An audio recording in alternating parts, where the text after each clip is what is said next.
যেভাবে আমরা তিনজন বিজয়ীকে সিলেক্ট করি, প্রথমত হচ্ছে যারা কমেন্ট করেছেন, অনেকেই কমেন্ট করেছেন, তো আর্জেন্টিনা উইন করেছে, যার কারণে যারা শুধু আর্জেন্টিনা কমেন্ট করেছিল তাদেরকে একটি লিস্ট টাইপ করেছি।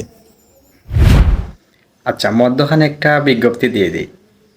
আসলে এটু গ্রুপ হচ্ছে এমন একটি প্ল্যাটফর্ম যেখানে আপনি ঘরে বসেই আপনার ডিজিটাল সার্ভিস সব কিছুই পাবেন। গ্রাফিক্স ডিজাইন থেকে শুরু করে video editing, voice over service, advertisement, সকল ধরনের কনসালটেন্সি কাজ, বিজনেস ম্যানেজমেন্ট, এগুলো আপনি স্বল্প মূল্যে করে নিতে পারবেন। তারপর 3 নাম্বার বিজয়ীর নাম তুলতে বলি একটা টোকেন। তো দেখি কার ভাগ্যে আছে 3 নাম্বার পুরস্কার।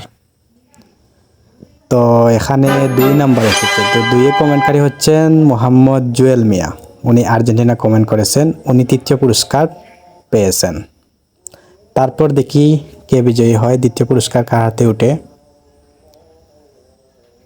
2য় টোকেনের নাম্বার হচ্ছে 12। তো 12 নাম্বারে কে আছে দেখি সেই ভাগ্যবান। তো 12 নাম্বারে কে আছে? 12 নাম্বারে আছেন মোহাম্মদ জিয়াউদ্দিন, উনি 2য় পুরস্কার। 2য় পুরস্কার বিজয়ী মোহাম্মদ জিয়াউদ্দিন। তারপর দেখি প্রথম পুরস্কারটা কার হাতে উঠে, দেখি সেই বিজয়ীর নাম। তো টোকেন অনুযায়ী কত নম্বর সিরিয়াল উঠেছে? এখানে 14 নম্বর। দেখি আমাদের লিস্টে 14 নম্বরে কে কমেন্ট করেছেন। 14 নম্বর এখানে দেখি কে কমেন্ট করেছেন, লিস্টটা একটু বের করেন।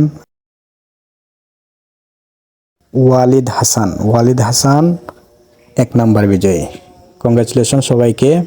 তাহলে আমাদের ড্র অনুযায়ী 3য় পুরস্কার পেয়েছেন মোহাম্মদ জুয়েল মিয়া, 2য় পুরস্কার পেয়েছেন মোহাম্মদ জিয়াউদ্দিন এবং প্রথম পুরস্কার পেয়েছেন মোহাম্মদ ওয়ালিদ হাসান। তো আপনারা আপনাদের পুরস্কার নিয়ে যাবেন, আমাদের থেকে ইনশাআল্লাহ পৌঁছে দেব।